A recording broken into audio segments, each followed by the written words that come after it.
Dobrý deň. Máte radi sladké nápoje? O tom si povieme v dnešnom videu. Vedeli ste následovné informácie? Sladké nápoje vám škodia.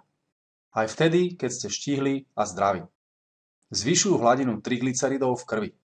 Toto predstavuje významný rizikový faktor srdcových chorôb a infarktu. Ako k tomu teda dochádza? Sladké nápoje obsahujú takmer čisté uhlohydráty. Ich pitím okamžite vysielate do svojho krvného obehu cukor. V pečení sa uhlohydráty premieňajú na triglyceridy a potom ich krv prenáša do tukových buniek. Vnútorný tuk.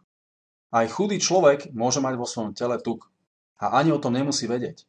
Ide o tzv. Vnútorný tuk, ktorý sa ukladá okolo vnútorných orgánov. Vedie k zápalovým ochoreniam, cukrovke a vysokému krvnému tlaku. A čo diétne malinovky? Existuje štúdia, ktorá sledovala 474 účastníkov po dobu takmer 10 rokov. Dokázala súvislosť medzi pitím diétnych malinoviek a vznikom obezity. Rovnako nepriaznivý vplyv majú aj všetky balené džusy.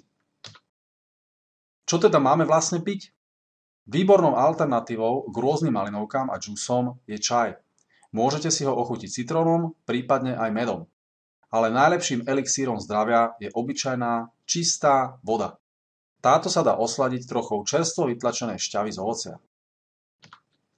Viac zaujímavých informácií získate na stránke zdravadieta.org alebo si stiahnite zadarmo e-book Tajné princípy prirodzeného chudnutia na web stránke zdravadieta.org/e-book.